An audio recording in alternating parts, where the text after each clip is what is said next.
Hello students, in today's class we will discuss fission or cleavage or breaking of a covalent bond. Covalent bond की formation की बात हम chemical bonding में कर चुके हैं कि जब भी एक कोवलेंट बॉन्ड बनता है तो वो सिमिलर या डिससिमिलर एटम्स के बीच में फॉर्म हो सकता है और शेयरिंग ऑफ इलेक्ट्रॉन से होता है।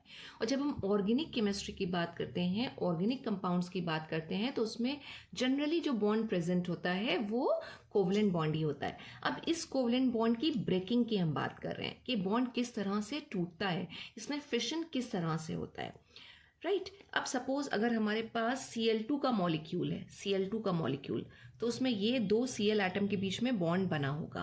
अब ये बॉन्ड दो तरीके से टूट सकता है। बॉन्ड इस तरह से टूटे कि दोनों Cl एटम अपने अपने इलेक्ट्रॉन लेके अलग हो जाएं, तो उसको हम कहते हैं होमोलिटिक फिशन।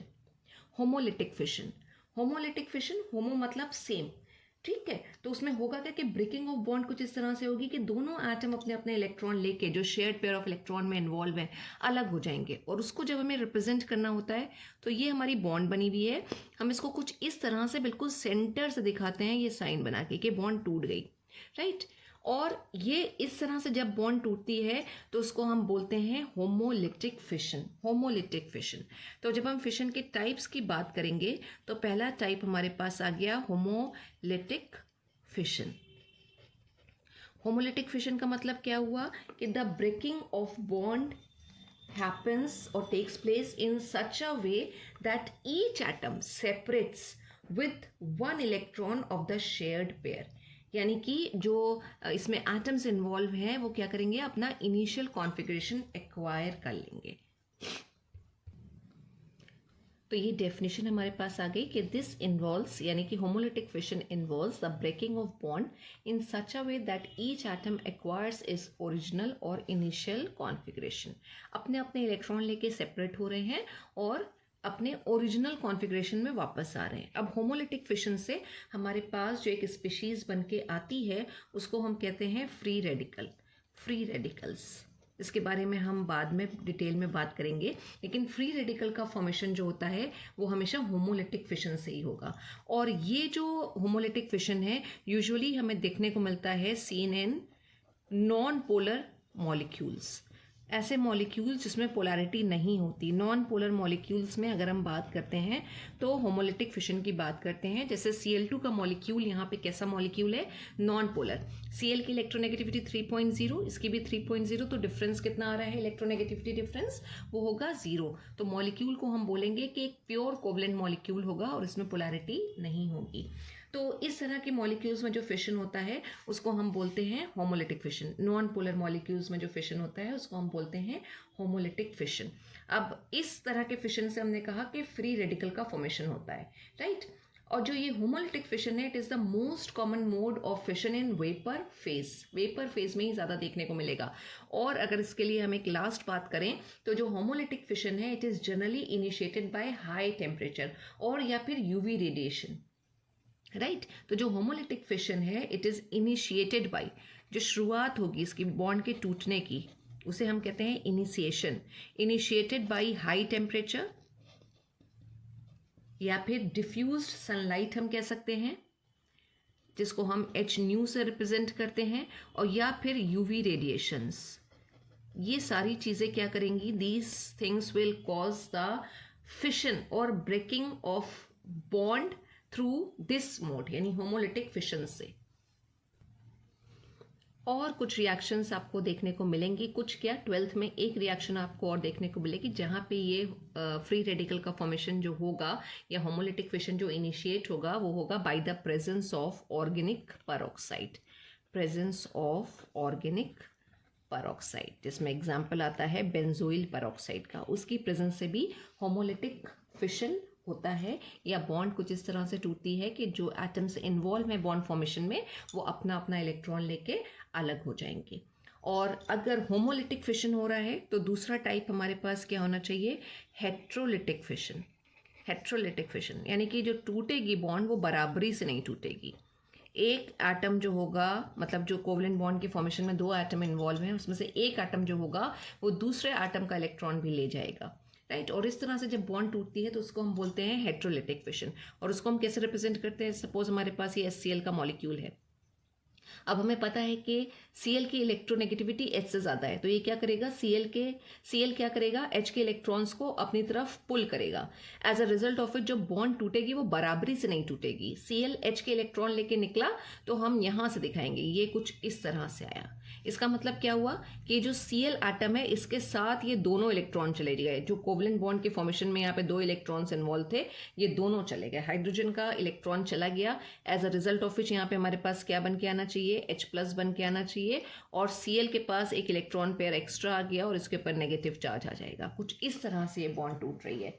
और जब इस अनइक्वल तरीके से बॉन्ड टूटती है तो उसको हम बोलते हैं हेट्रोलिटिक फिशन, राइट। अब इसमें वही चीज़ हो सकती है। कंडीशन क्या है हमारी कि हम इलेक्ट्रोनेगेटिविटी को बेस बना के चलते हैं कि किसकी इलेक्ट्रोनेगेटिविटी ज़्यादा है। सपोज अगर हमारे पास एक मॉलिक्यूल कुछ इस तरह से बना हुआ है AB और उसके बीच में 2 इलेक्ट्रॉन की शेयरिंग हुई है। अब कंडीशन अगर हमारे पास यहाँ ये है कि जो A है उसकी इलेक्ट्रोनेगेटिविटी B से ज़्यादा है, तो अगर इलेक्ट्रोनेगेटिविटी B से ज़्यादा होगी तो क्या होगा, A के ऊपर नेगेटिव चार्ज आ जाएगा।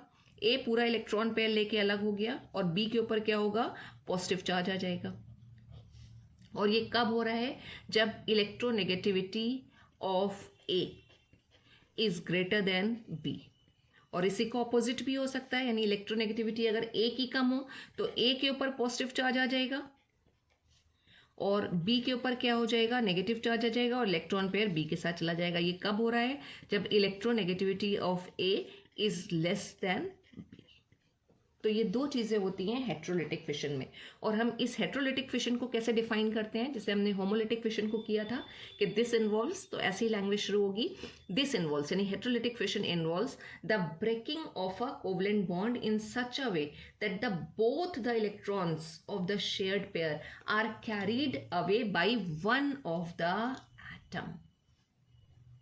हेट्रोलिटिक फिशन से हमेशा चार्ज स्पीशीज बनती हैं। एज यू कैन सी कि यहाँ पे A के ऊपर नेगेटिव चार्ज आया तो B के ऊपर पॉजिटिव, और यहाँ A के ऊपर पॉजिटिव आया तो B के ऊपर नेगेटिव चार्ज आया। ये चार्ज स्पीशीज का फॉर्मेशन होता है। और चार्ज स्पीशीज हमारी कार्बोकेटायंस और कार्बेनायंस कहलाती हैं। कार्बन के ऊपर अगर पॉजिटिव चार्ज है तो कार्बोकेटायन बनेगा और नेगेटिव चार्ज अगर कार्बन के ऊपर आ रहा है तो कार्बनायन बनेगा। किस तरह से, उसको भी हम देख लेते हैं। फॉर एग्जाम्पल अगर हमारे पास CH3Cl है, मिथाइल क्लोराइड, ये अब इसमें Cl की इलेक्ट्रोनेगेटिविटी कार्बन से ज़्यादा होगी तो जो बॉन्ड ब्रेक होगा वो हेट्रोलिटिक फिशन से होगा और हमारे पास ये मिथाइल कार्बोकेटायन बन के आ जाएगा। कार्बन के ऊपर पॉजिटिव चार्ज हम दिखाते हैं, ये C बनाया और इसके ऊपर पॉजिटिव चार्ज आएगा, हाइड्रोजन के ऊपर नहीं बनाना है, राइट। प्लस जो Cl है ये पूरा इलेक्ट्रॉन पेयर लेके अलग हो गया तो इसके ऊपर नेगेटिव चार्ज आ जाएगा। ये बना हमारा कार्बोकेटायन।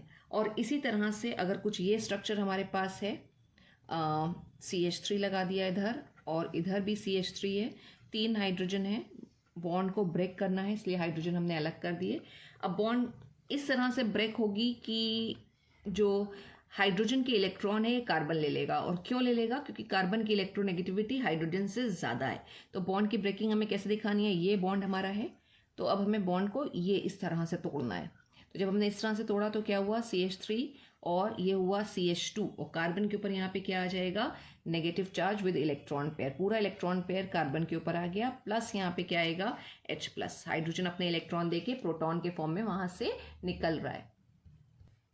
तो जिस तरह से हमने बात करी थी कि होमोलिटिक फिशन में फ्री रेडिकल्स बनते हैं, फ्री रेडिकल। अच्छा, फ्री रेडिकल को कैसे रिप्रेजेंट करते हैं, जैसे हमने यहाँ Cl और Cl के बीच की बॉन्ड ब्रेक करी है तो यहाँ पे हमारे 2 Cl फ्री रेडिकल बन के आएंगे और हम उसको किस तरह से लिखते हैं, Cl लिखा और उसके ऊपर एक छोटा सा डॉट बना देते हैं। ये क्या करता है, फ्री रेडिकल को रिप्रेजेंट करता है। फ्री रेडिकल के ऊपर कोई चार्ज नहीं होता है, लेकिन हेट्रोलिटिक फिशन से जो हमारे पास स्पीशीज आ रही हैं उनके ऊपर चार्ज है, आइदर पॉजिटिव और फिर negative. Heterolytic fission mostly polar molecules में ही देखने को मिलेगा, लेकिन कुछ रिएक्शंस आपको ऐसे मिलेंगी जहां Cl2 मॉलिक्यूल के बीच की कोवेलेंट बॉन्ड भी हेट्रोलिटिक फिशन से ही टूटी होगी। लेकिन मोस्टली, इसलिए मोस्टली वर्ड लगा हुआ है कि mostly occur in polar molecules as well as. अगर हम हेट्रोलिटिक फिशन की बात करते हैं तो this type of fission is favoured by the presence of polar solvents.